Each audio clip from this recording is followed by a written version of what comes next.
Hi there, Spitfire here with GameMode 5. Today we're talking about thumbnails. The question is, how can I optimize my thumbnails for YouTube? Well, this is easy and this is hard. See, your strategy is to create high quality, custom thumbnails for your videos that accurately represent your content. Now this works because thumbnails act as like a miniature marketing poster for your videos. It attracts your viewers to your content and it compels them to click through to watch. As far as how to do it, you can design and upload custom thumbnails for new videos, update or archive old thumbnails. There's a lot of ways that you can do this. There are plenty of free image editors out there. You can use what I use. Personally, I use Inkscape. It's a free and open source piece of software that allows you to edit your graphics or your thumbnails however you'd like. And it's got a lot of powerful tools and I really like it. Some people are fond of image editors such as GIMP, which is another free and open source piece of software. And there are also people who use Photoshop and the like. It depends on what you're most comfortable with. The important thing is this.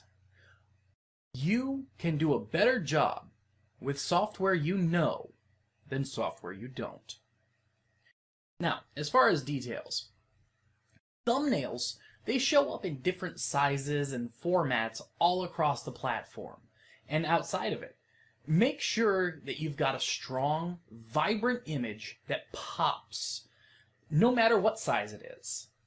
You want to have a clear, in-focus, high-resolution photo or thumbnail.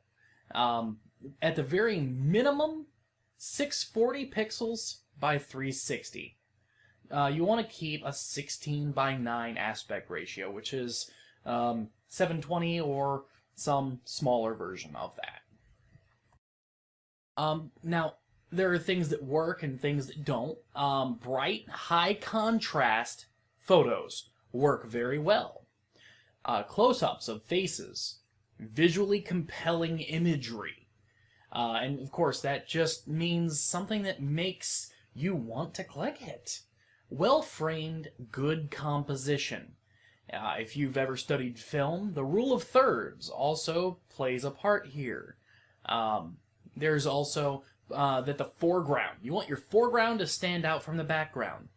Don't let the background distract people from the important part of your thumbnail.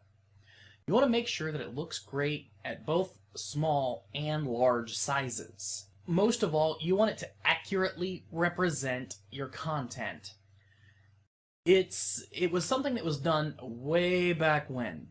But in the early days of YouTube, people used to throw up sexy, racy images of women to try to get people to click their videos. But then again, that was a tactic that used to work when YouTube didn't really keep track of watch time. Now that they do, that's not going to work nearly as well.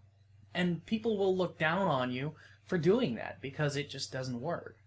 Now, if that sexy, racy image has something to do with your content, that's fine.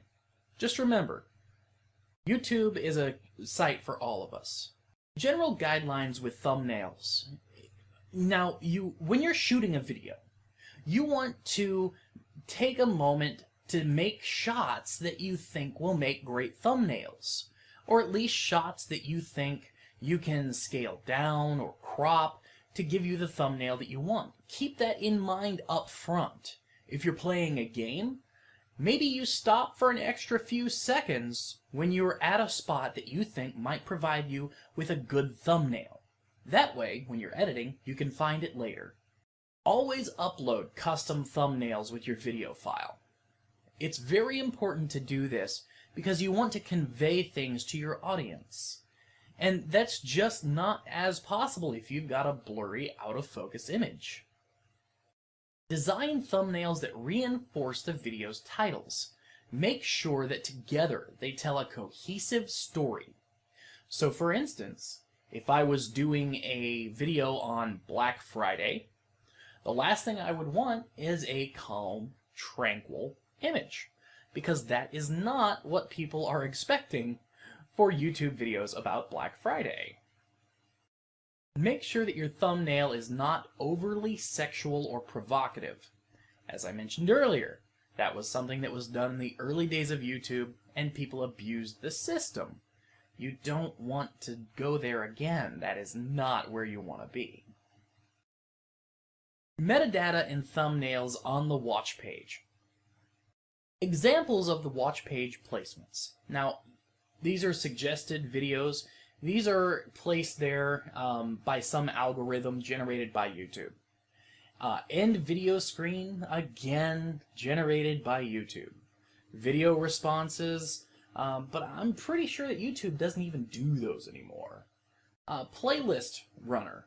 When watching a playlist in playlist mode, videos appear alongside the player, and that's something that you want to make sure that your thumbnails grab your audience, and not only grabs them, but makes them want to click. It compels them to do whatever it is you're trying to get them to do, which in this case is watch your video. Find out how that thumbnail comes into play.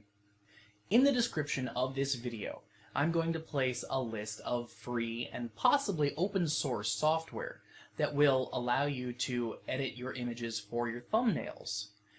Also, if you play the game Minecraft, there is an extra special link that will allow you to get your skin and render it so you can place that over your thumbnail. Till next time, I hope I've been helpful. I'm Spitfire with GameMode 5. Like, subscribe, comments please.